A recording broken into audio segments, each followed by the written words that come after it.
Museum of Native American History in the fabulous Bentonville, Arkansas.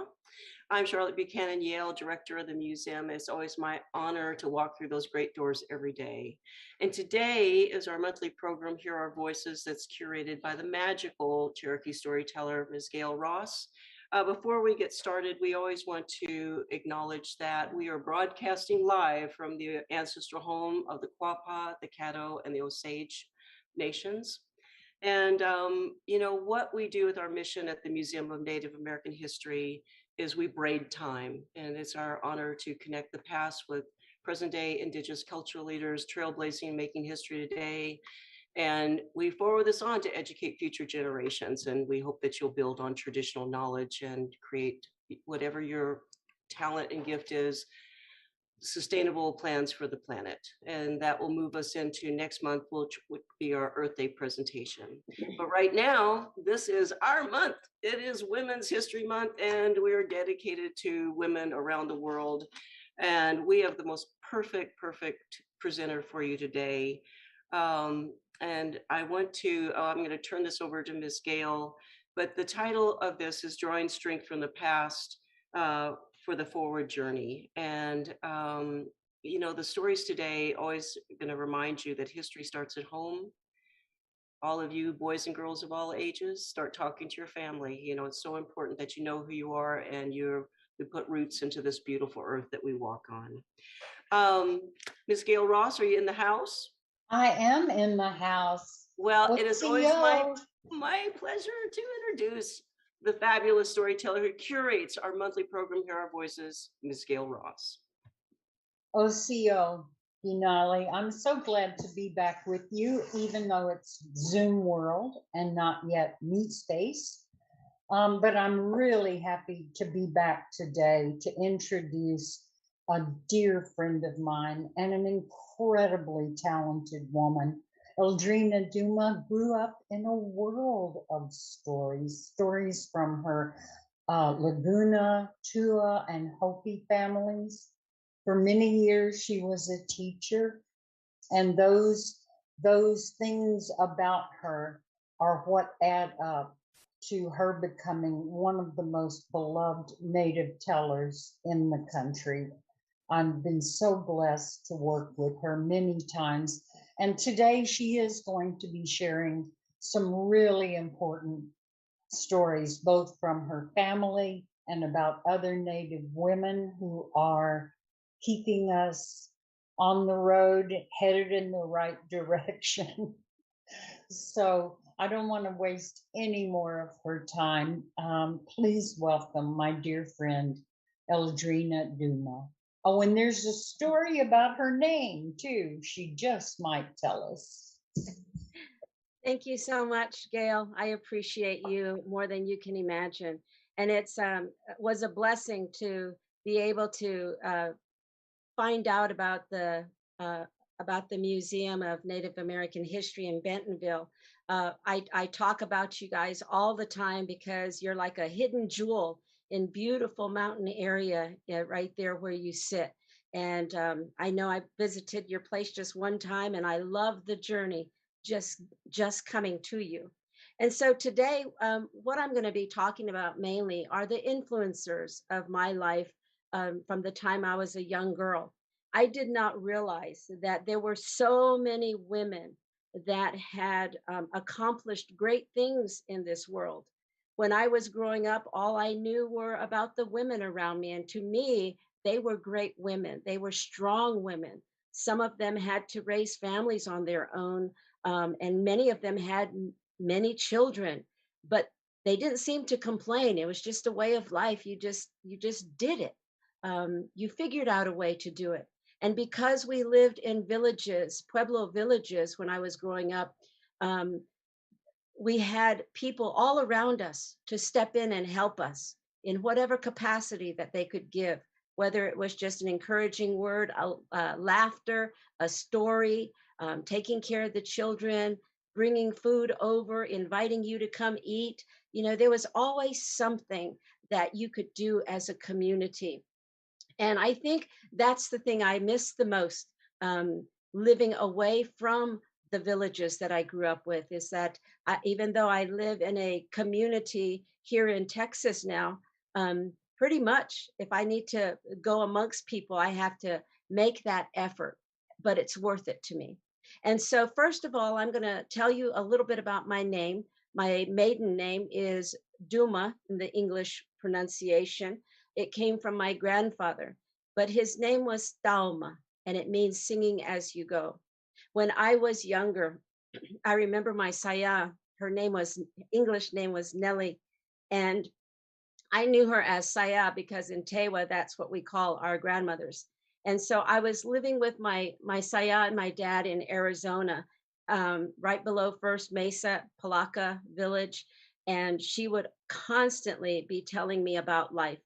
Between her and my dad and all the relatives that would come and go through the house, the people next door to us, the ones down below from us, there was constant story, like Gail said.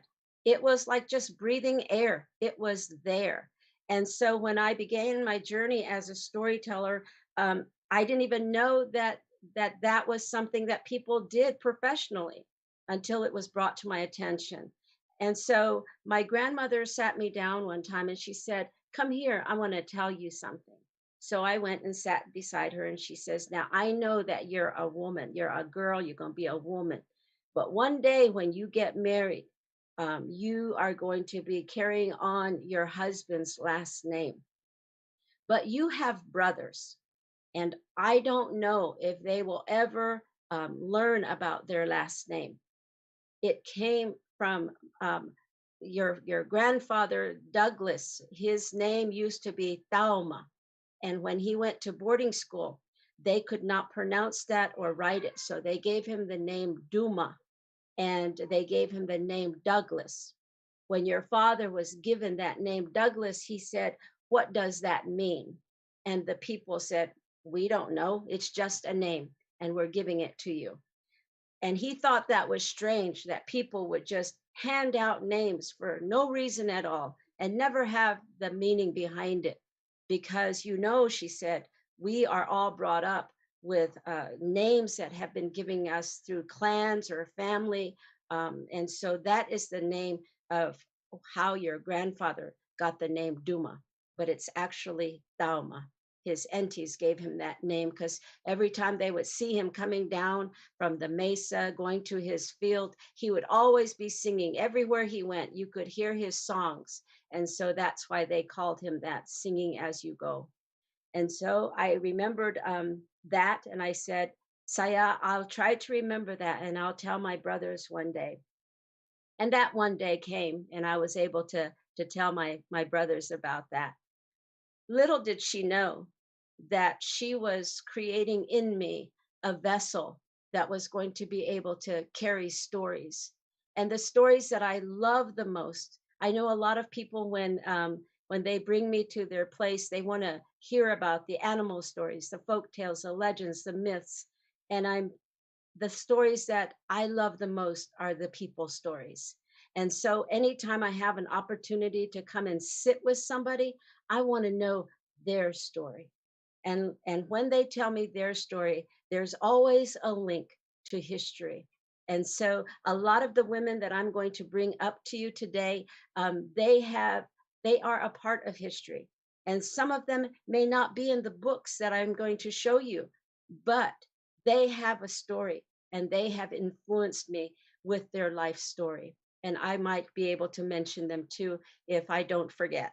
And so the first one that I'm going to talk about is the one that I grew up with, my great grandmother, Nempeo. Now, she was just a story to me. Her name was all around because my grandmother, her daughter, continued to make pottery just like her mother did. And so as Saya would sit down and start working on her pottery, our day actually began with us getting up early. My Saya and my dad would always get up early, and they would start making their hot water for their postum because they were Mormons, and Mormons didn't drink caffeine. So they had this dried little drink that came in a jar, and they would put a scoop of that in their hot water, and it tasted like coffee. It smelled like coffee, but it was called postum. And I remembered that. And I remembered the day that I talked my dad into letting me drink some, because they sometimes would have the pet milk in the can, and they would have that metal opener, and pop those little holes in it and pour that milk out, and it always looked so nice and creamy in that drink. And so one day my dad let me have some, and of course it didn't have caffeine, and so I didn't grow any hair on my chest, because they used to say, don't be drinking coffee when you're going to grow hair on your chest. Well, I'm glad they gave me postum, because I didn't have any hair on my chest. Well, Saya would always prepare a few things. She was not a wealthy woman, very simple. You know, a lot of people talk about becoming minimalist and stuff like this. Well, I grew up in that world. We lived in a tiny house. We had compost or outside bathrooms, no running water, so we had to go down to the well and get it in buckets. Eventually, the water came into her house, and then electricity too. I remember just growing up with Coleman lanterns hung throughout the house. And I remembered when my dad would say, okay, you better get to bed. I'm getting ready to turn it off. And I would run to the floor, because my Saya and I would pile up blankets on the floor to sleep on. And my dad would sometimes take the twin bed that was there. Every now and then they would switch, but most of the time Saya slept on the floor with me.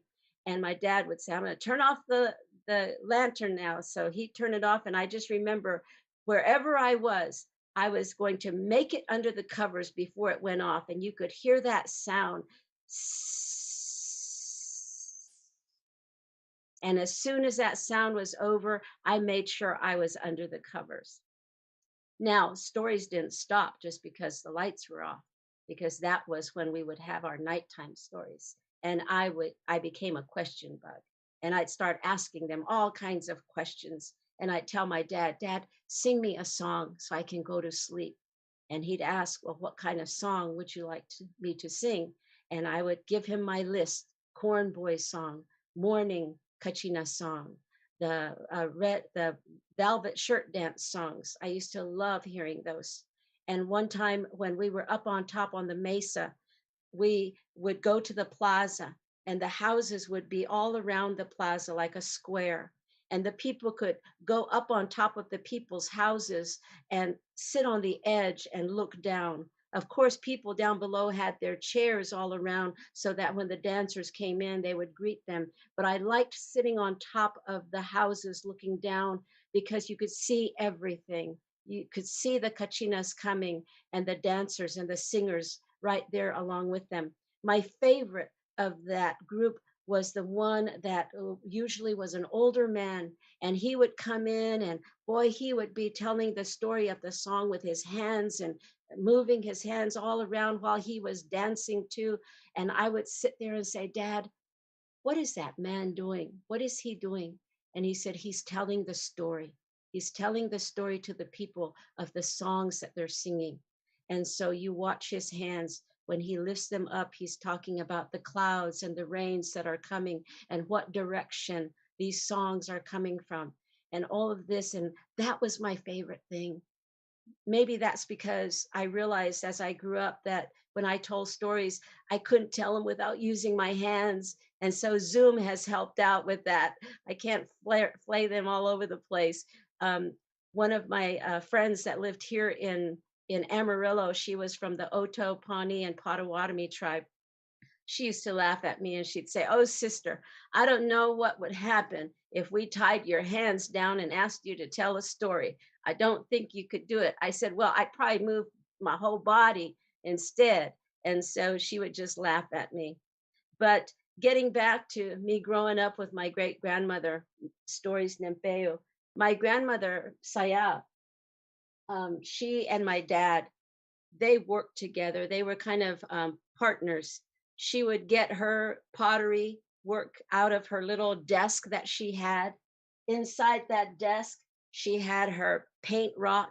She had her little glasses, um, and her stones. She would even have designs that she had on paper so she wouldn't forget the designs that were coming to her mind, and maybe some of her mother's designs. And then she would put the lid down after she'd open it up, put everything on there, and get her little glasses, put them on, and then she would begin working her clay or painting her pottery, sanding, polishing. And as she would do that, she would either sing some songs, hum it, or just tell stories. And my father, he would pick up his cottonwood and he would get his kachina, um, everything he needed for his kachinas to make. He would be outside either carving, and if he was painting, he would be inside too with my saya. And so my world was filled with artists, and in all of that, stories were told. My saya and my dad would tell me stories about maybe the kachina he was making, where it came from, what it did, the type of songs that would be sung.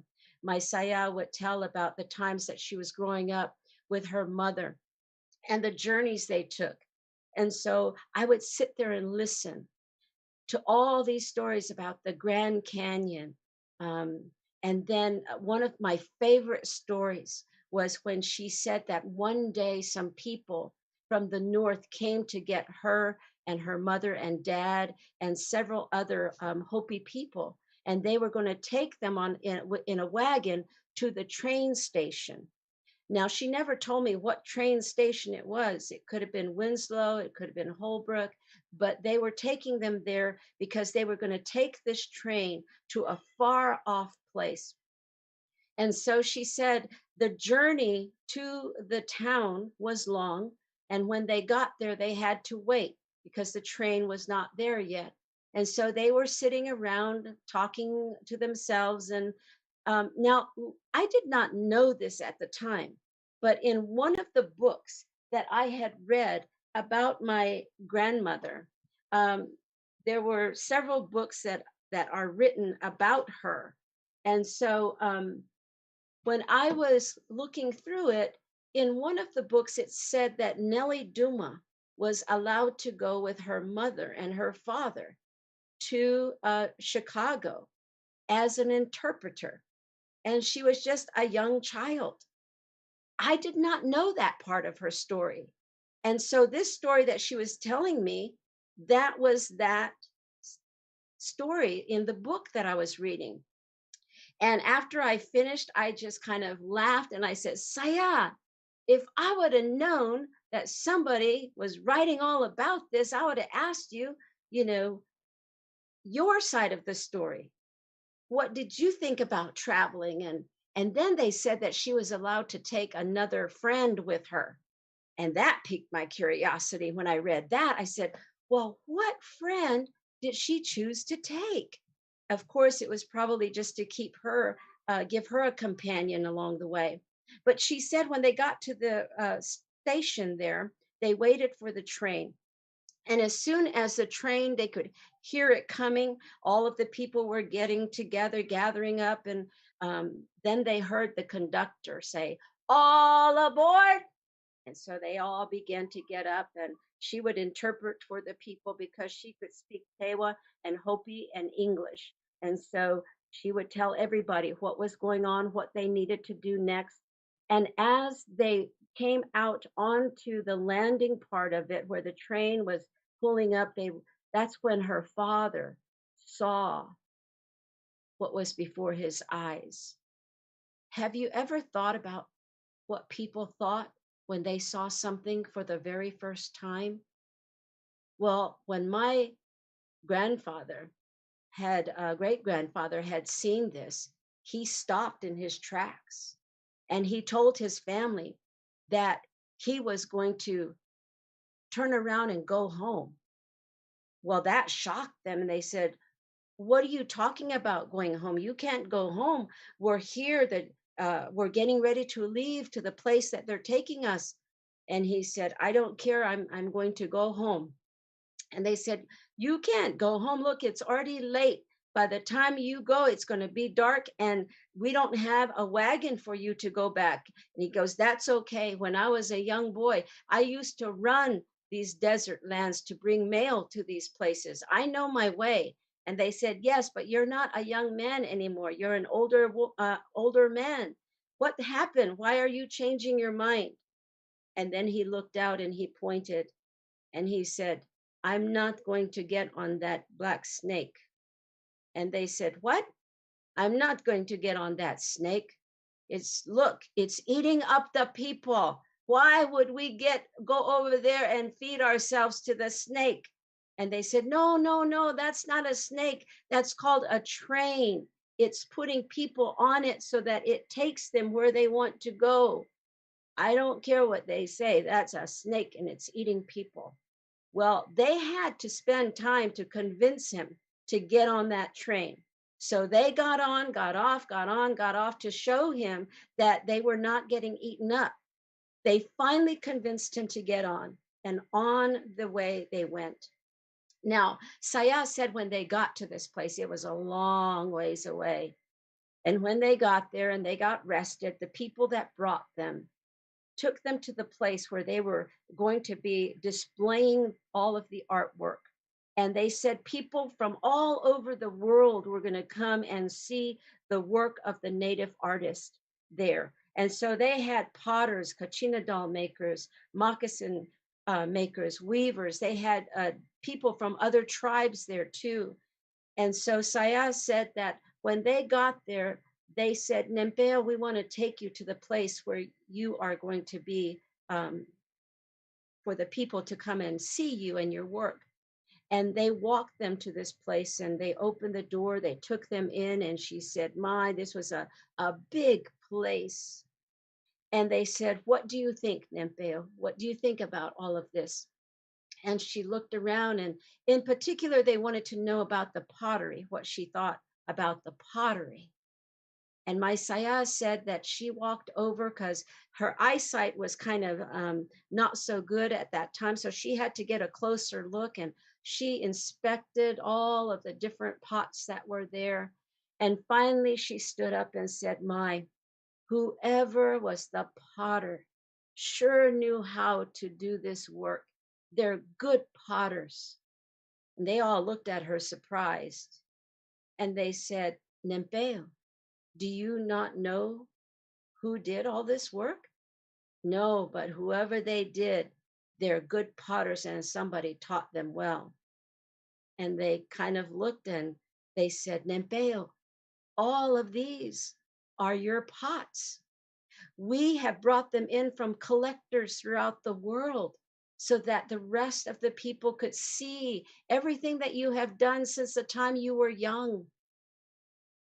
My Saya said she just stood there in silence for a little bit with her head down, her eyes closed, shaking her head. And then she looked up and said, I guess I am a good potter, huh? And they said, yes, you are one of the best in all the world. And that is why we have this on display for them to come and see. When my Saya said that to me, it stirred in me a sense of pride. And I didn't understand that pride. I didn't know what it meant. I didn't know much about her beyond the walls of my Saya. And of course, I would see her descendants that were potters, and they were great potters. Dextra Kotskova. She was an aunt of mine. I have a cousin that makes wonderful figurines and tiles and pots, and her work is beautiful. And her name is Darlene James. You can find her on Facebook. She's there too. Well, but one of the things that I kind of forgot that I did, but I had gifted a pot that I worked on as a class project when I went to high school at Laguna Acoma High School in New Mexico. I had a wonderful art teacher by the name of James Dudding. And he always used to let me come in and work on things whenever I got things done in my classes.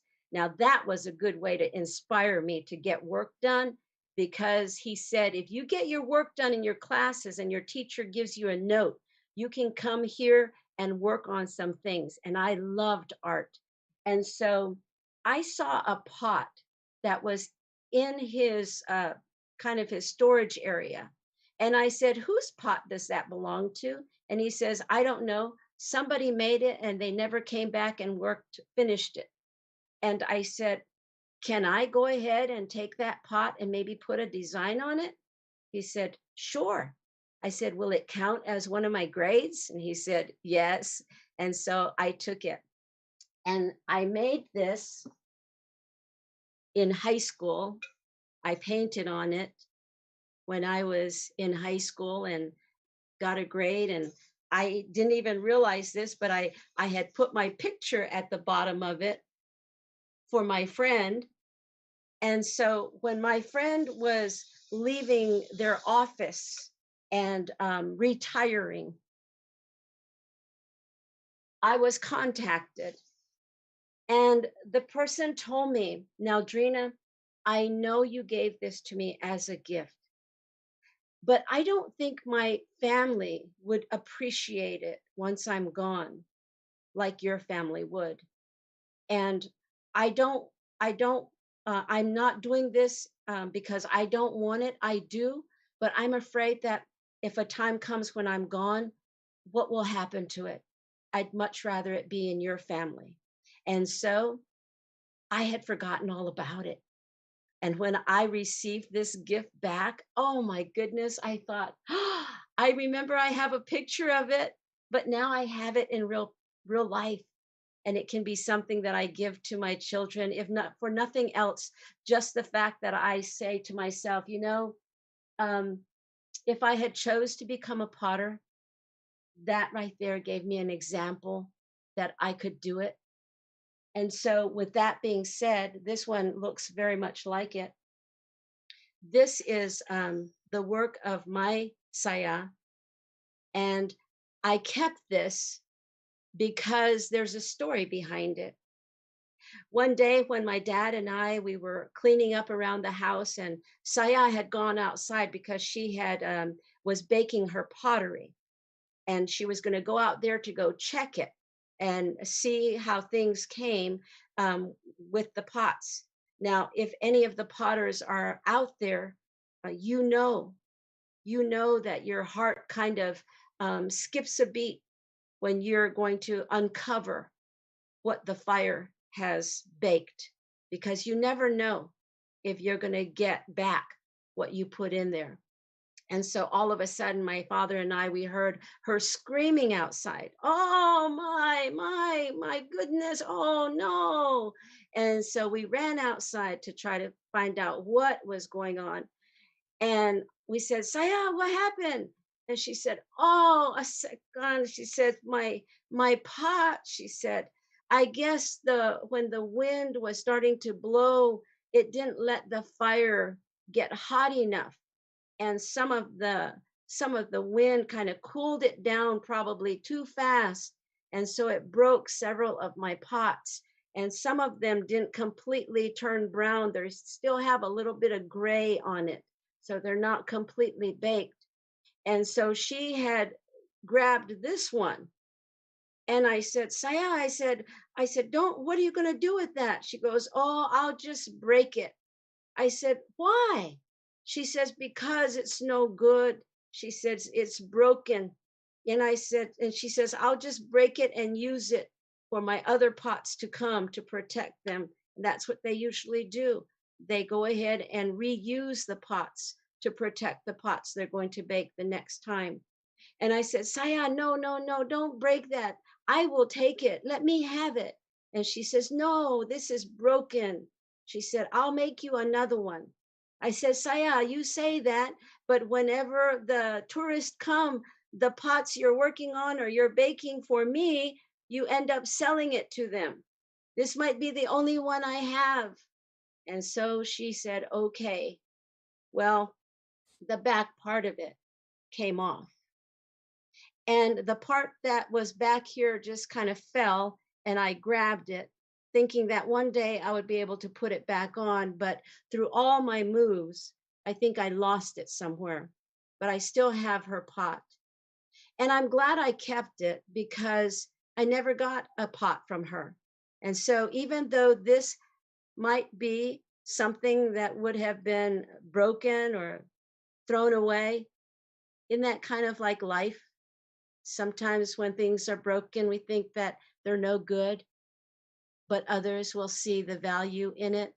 And so at a young age, I saw the value of this broken pot, and I'm glad I kept it.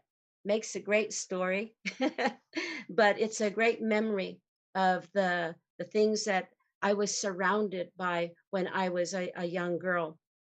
And so my saya, um, she continued to tell stories. And I remembered when I went to college, I didn't think I was going to be able to go to college because I thought, I don't really, I'm just having a hard time with English and math and the sciences. Now I like art and social studies and all that kind of things, but that other stuff is too hard. You have to know all that to go to college. But I had a wonderful advisor by the name of Brad Ferris, and he continued to encourage me. I had an older brother by the name of Clifford Douma, and my nephew is named after him. And he's no longer with us because a drunk driver hit the car that he was in head on, and it killed him right the year before he was going to graduate from high school. But before he left, he gave me so many words, wise words for a young man. And he encouraged me to look beyond my world.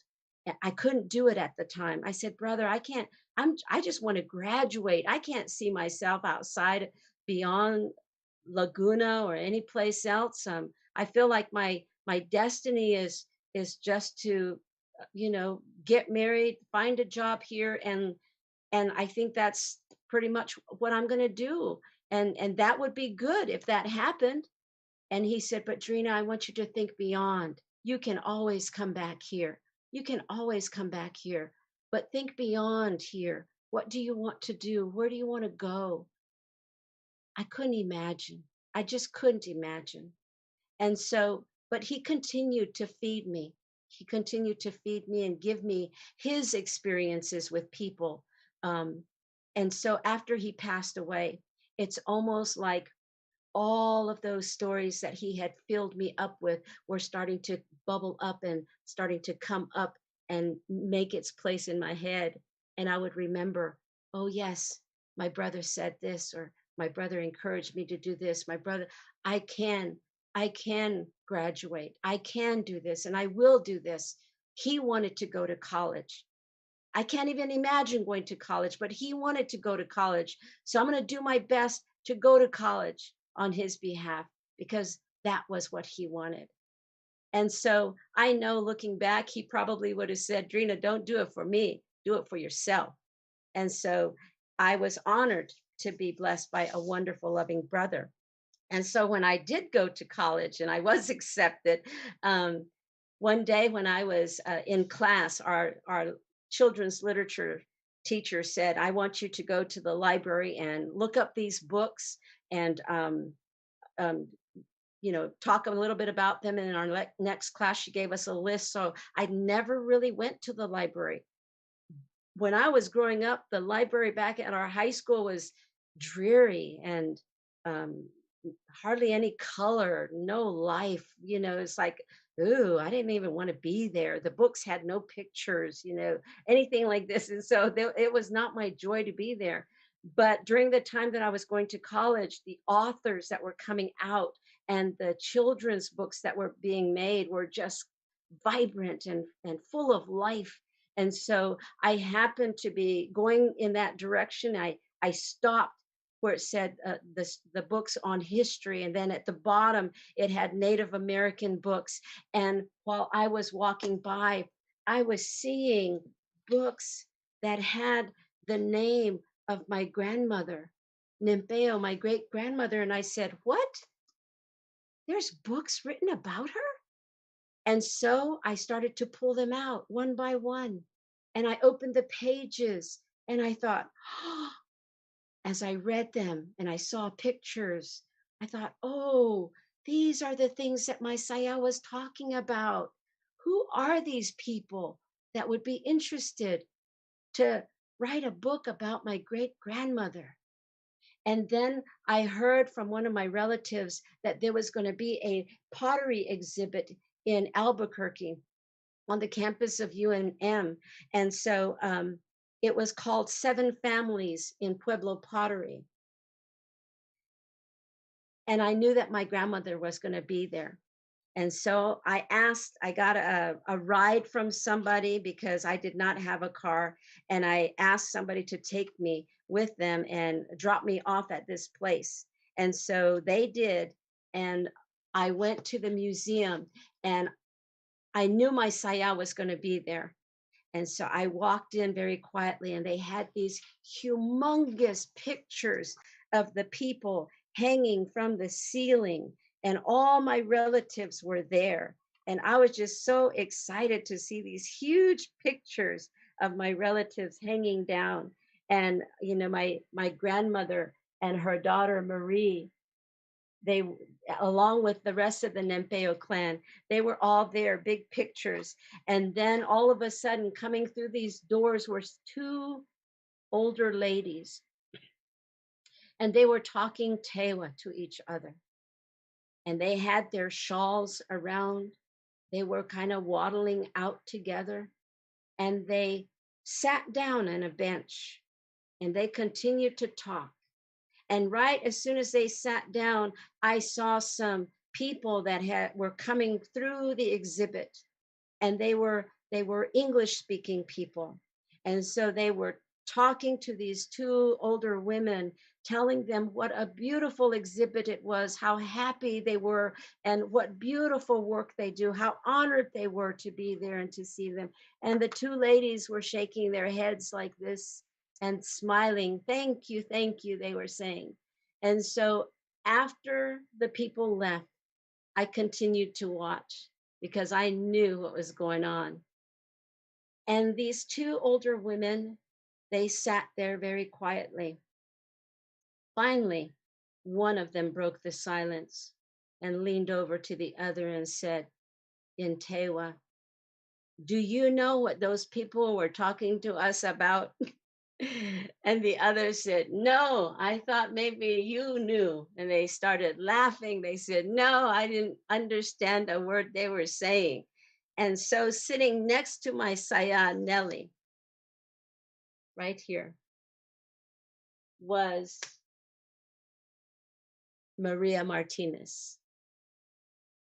And they were two of the best friends. Whenever they would have exhibits that brought them together, or places, programs, they enjoyed one another's company. And so from there, I started to learn more about my grandmother. And then when I was here in Texas working at the museum, at the Panhandle Plains Museum here in Canyon, Texas, I worked with them. And one of the in the education department said, "Drina, I don't know if you know this, but there's a new book out about your great grandmother." And I said, "What?" And she goes, "I'm going to order it and I'll give it to you when we get it in so you can take a look at it." And so I looked at it and flipped through the pages and I said, "Oh, this author did a great job." And so this was the book that she was talking about.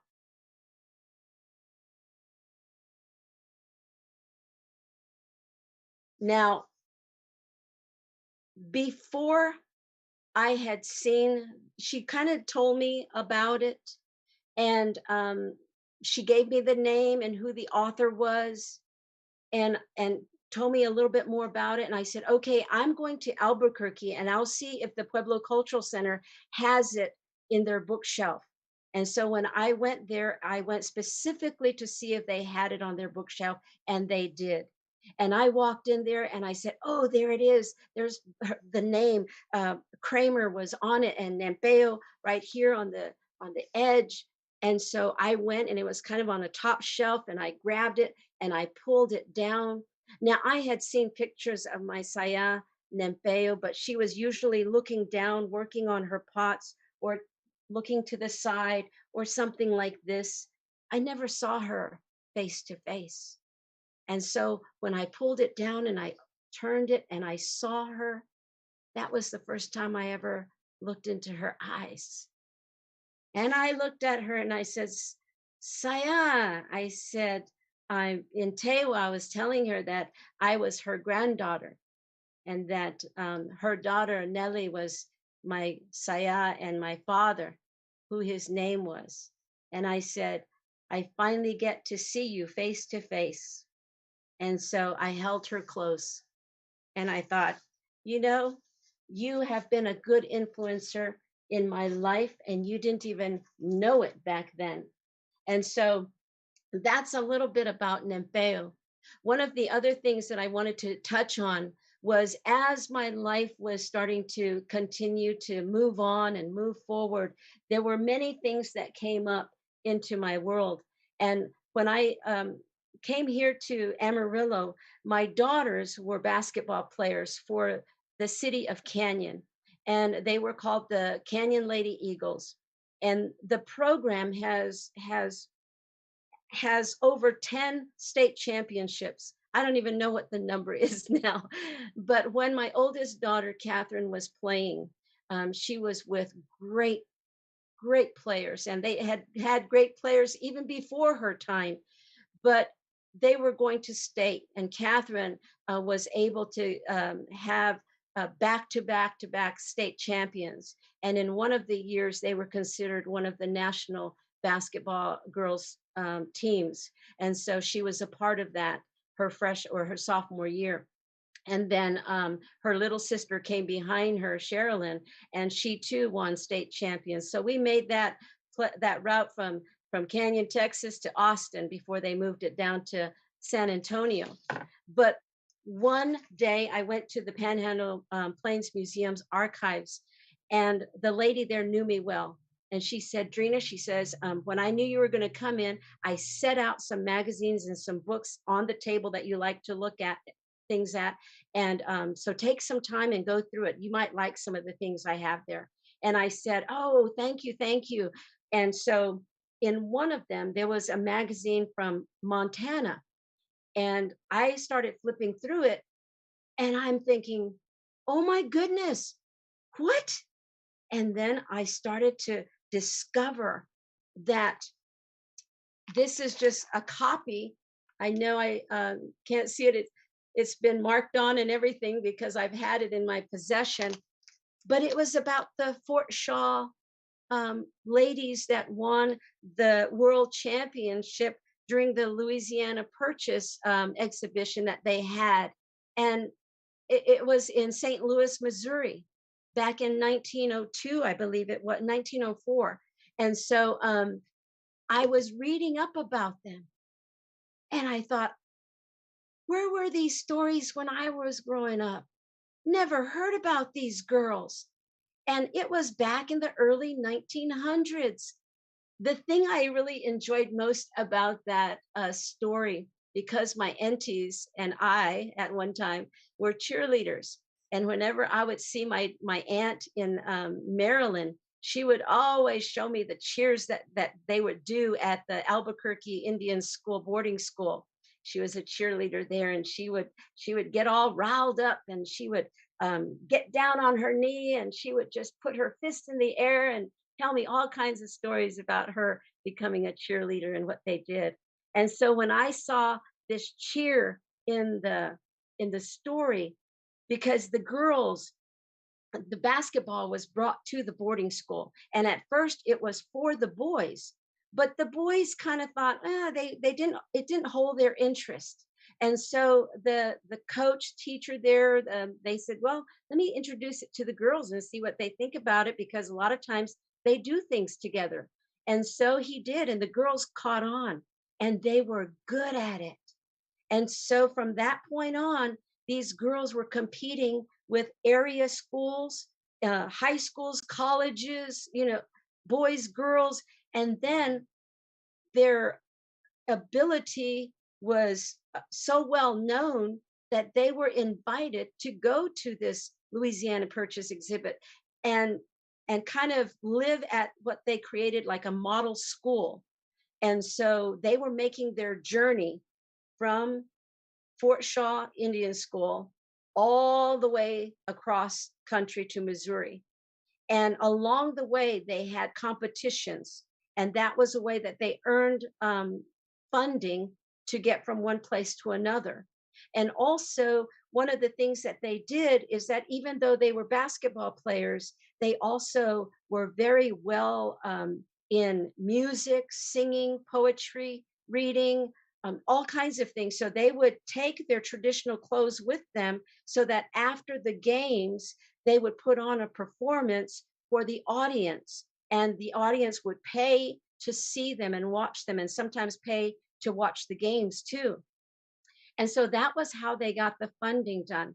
Now, mind you, a lot of you, and Gail, I know that you have played basketball before, but can you imagine playing basketball in wool dresses that were down below your knees with these little pantaloons that came underneath it? And I mean, the stiff shoes that they wore. And these girls were up and down the court, but they were great at what they did. They were good shooters, fast, quick. And so one of the things that happened though was that the audience, a lot of the people started to say, you know, these girls are overexerting themselves. They shouldn't be sweating this much. And so they were wanting to kind of disband girls playing basketball. But somebody came up with the idea of, okay, well then, why don't we just create a half court basketball? And so it was kind of divided in three parts.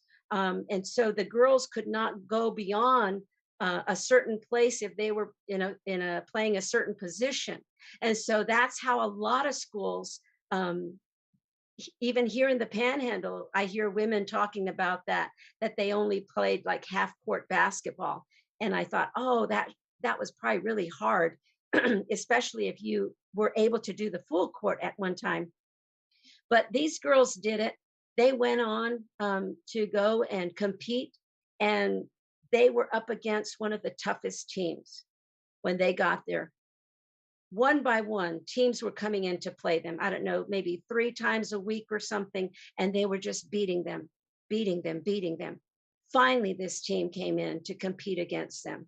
And that's why they ended up getting the title of the world's champion, because this team was so good and they beat them. And when they were getting ready to leave, the kids were so excited for their journey. They all gathered together in the open area. It's kind of like they called it the parade grounds. And they send them on with a cheer. And now today, these cheers probably don't make sense to us, but back then, I could just imagine them as they were chanting, bummeling, bummeling, bow, wow, wow, chingaling, chingaling, chow, chow, chow, bummeling, chingaling, who are we? Fort Shaw, rah, rah, rah. And the girls were sent off on the journey across the country. And they were great examples of who the Native spirit is: athletes, artists, writers, storytellers, environmentalists, chemists, doctors, medicine men and women. We got it all. And if only people would take time to listen to the story, they'll discover what the women of this country really have within them. And so as our time is drawing near, I'm going to very quickly just kind of hold up some books for you to kind of take a look at. These women influenced my life. But one first book that I want to share with you is one. When I first started my storytelling journey, a man by the name of Finley Stewart was the president at the time, and he encouraged me to come and find out what it was like to be a professional storyteller, because that was what I asked him. What's the difference between a storyteller and a professional storyteller? And he said, well, you're an educator, right? And I said, yes. And he said, well, anybody could be an educator, but would they let them teach in the classroom? What do you have to have in order to teach in the classroom? And that's when I got it. But when I went to my very first festival, I came across this book because inside of it were some of the masters. And I want to show you, this book has been signed by many of them. But this woman right here was one of my great inspirations, Gail Ross. And from there, I came across a book that she had. And I thought to myself, oh, what would it be like to be an author? How do you even let your stories go? Will they take care of them? Will they hold them and cherish them as much as you do? And so one day I was called upon, and I have a story in this book, Trickster. But at first I wasn't sure that I wanted to do that because I thought, I don't know if they're going to handle these stories well. And so I called one of the authors that said yes. Her name was Sunny Dooley. And I knew if Sunny said yes, I wanted to find out why she said yes, because she was very conservative with how her stories are put out there and told, or even put in a book. And she told me why she said yes and how she got permission. And I thought, okay, well, if she feels confident in this person, I will too. And that's when I went ahead and submitted this story that I love to tell about Horned-Toed Lady and Coyote. And that's the story that's in it. Well, in the meantime, I also, one of the things that I came across was a story about Elizabeth White. Her name was Pulingyasi. And this story, it's well used because I look through it all the time. It's called No Turning Back. And when I first read this story, it reminded me of when I was growing up back at First Mesa.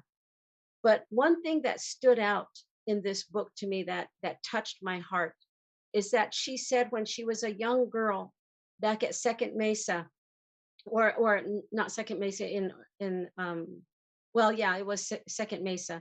One of the things that they would do is they would, early in the morning, they would walk to the edge of the village and they would say their morning prayers.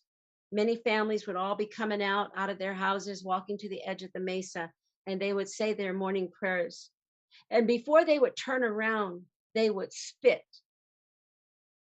And when I read that, I thought, spit? Why would they spit? And she said, they spit because they wanted to get rid of yesterday and things that happened. And when they turned around, they were going to start their new day.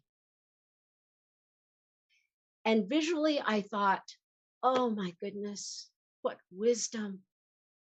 And she also said that every time we would go by, there was a house and there was an old man that always sat up there. And all day long, she said, I would always see him up there. So one day I asked my mom, how come that old man is always up there? She kind of got reprimanded. And she said, don't be saying that. She said, that is our chief. You think about him, because every time you see him up there, he's praying for us. We are his children, all of us. And he's praying for the good to come to us, for goodness to come to the land and for the people, not just us, but beyond the people we've never know who is there. He's praying for everybody and everything. And so when I heard that, it brought tears to my eyes. I couldn't imagine life back then, how simple it was. So these are just a few things. Esther Martinez, Blue Water, LaDonna Harris, a wonderful woman, Paula Dunn Allen. Never got to meet her, but she's Laguna. And her family came to Laguna lands way back when and started up the first trading post. And then a Chickasaw woman by the name of Pearl Carter Scott. I haven't read her book yet, but I want to. And then in my life, Stella Long, a wonderful Choctaw storyteller. She put some books together.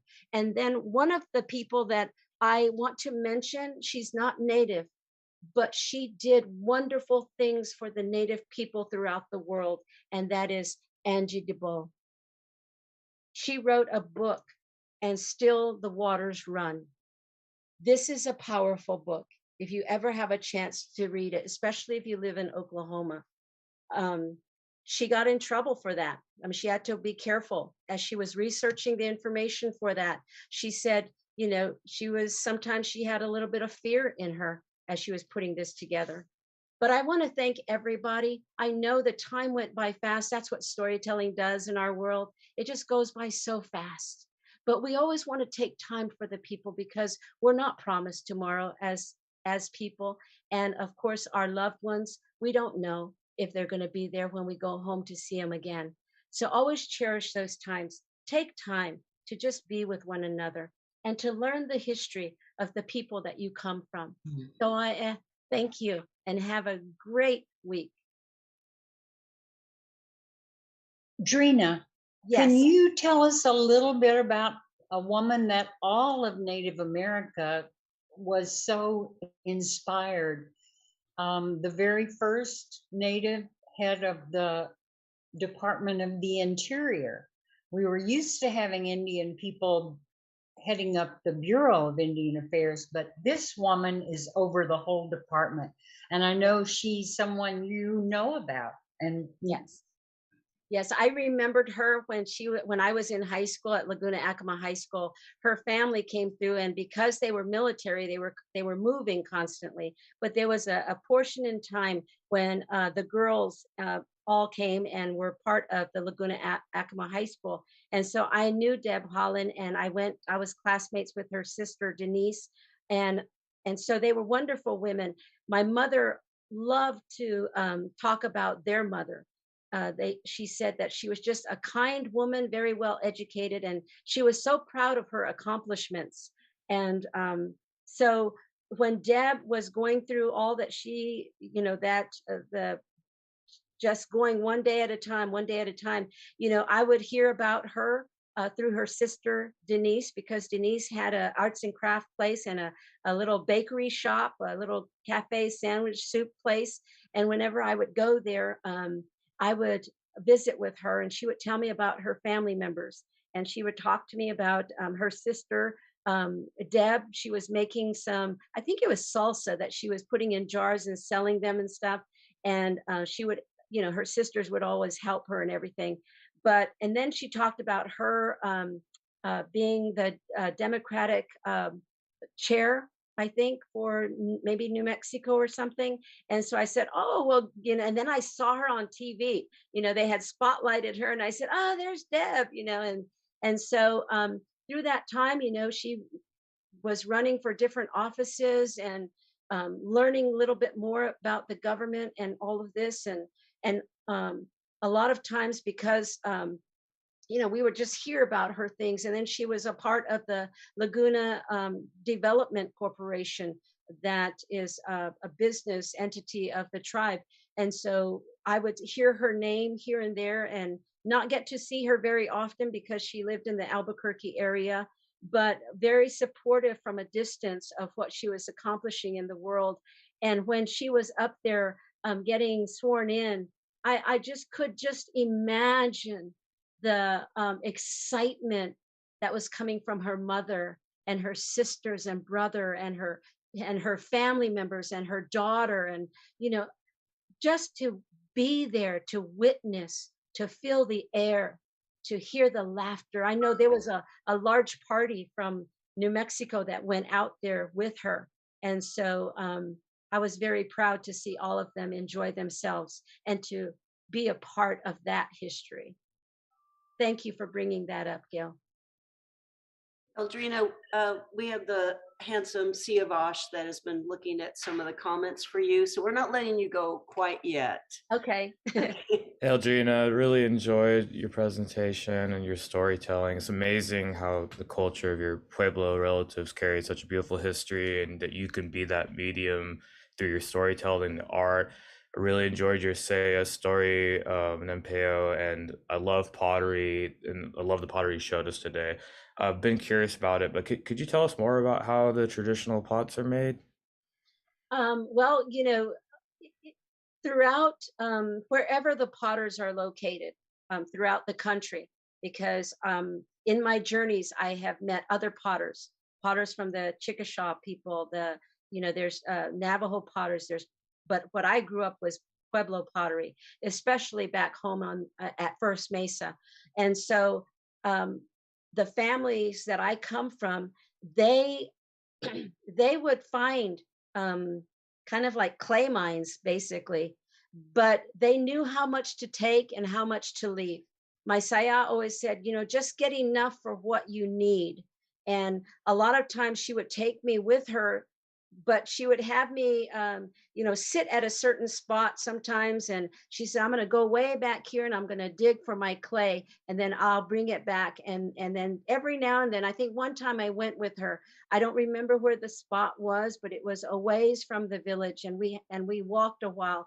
And she would take these huge cloths that she would put the clay in because they were like almost like rock, and then she would tie it up and carry one on her back and maybe one on her hand, and I'd take a little one. She'd always make me a little one because I wasn't as strong as she was, and then we'd walk all the way back. And so they got their clay from different places, and a lot of the times the potters would share that information with each other. Every now and then they'd come across clay that was red, but most of the clay that my saya used was gray, and then when it was fired it turned into a brown color, and the red clay just stayed red. So those were all over, and whenever they found them, um, a lot of the potters would share that information.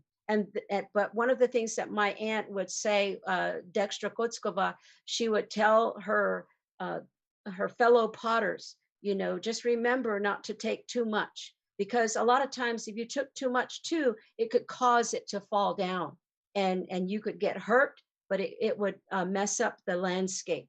So don't be careful when you dig into it. So yeah, no place in particular, but they knew where to find them. That's so cool. So Jacob on YouTube asked, "The desert's so unknown to me. His family's of Cherokee Nation. Said growing up in such barren, harsh conditions in the desert, were there any difficult or hard times that come to mind?" I think about that often. My favorite place was to go on top of First Mesa.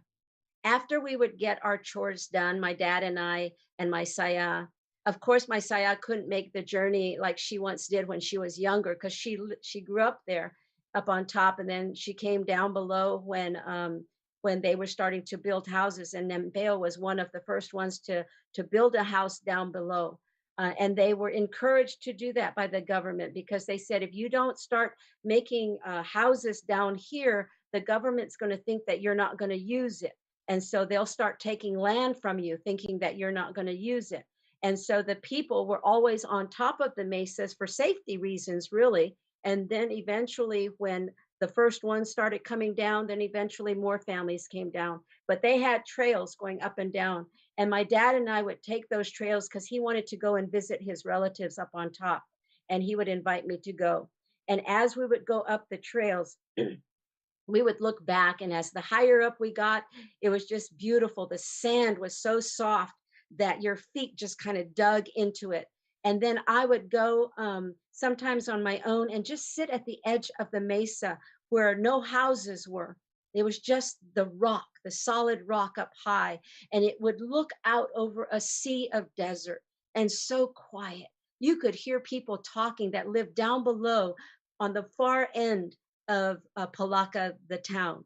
And so that was my joy, was to sit at the edge and just look out over the vast desert. But it was not void. It was full of life and full of sound. And that was my place of retreat. And every now and then when I need a place to go, I will go to those places in my mind. I will close my eyes and picture myself back at those places that I loved. And they were usually on rocks and at the edge. Even though I'm afraid of heights, I even made that journey. That was worth it to me. That's awesome. Well, that's all the questions for now. Thank you so much, Eldrena, for Thank sharing. you. Tawae, everybody. Thank you for inviting me. Eldrena, my honor. I have not been able to put my arms around you in 4 years. I'm so, you know, my eyes saw you. Today, my heart is so big. I have smiled so much. I usually close this thing out, but you have made me just, my heart's so big. I'm just tearful looking for the time you're in the museum. Oh, thank you. Thank you. Thank We you. will all be together again.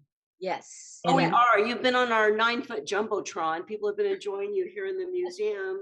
We want to remind people that, you know, thanks to the lovely, my good friend, Gail Ross, these stories are archived on our website. It is always our intent to send these out around the globe, you know, to have these stories told, but also that people will build on this traditional knowledge and talk about the, you know, during Women's History Month, we have some more programming coming on. Please go to our website. And also, again, history starts at home. I don't know if we could have had a better session drawing strength from the past for the forward journey. Again, thank you so very much. One last shameless bit of advertising. There's 3 days left to vote for the Museum of Native American History for top 10 history museums in the United States. It's USA Today. Go to top 10 best. You could have talked all day, Missy. You know, again, next time you're here in the neighborhood, please stop in. And all of you listening, thank you so much for joining us. Thank you. Thank you. Have a great day. Thank you.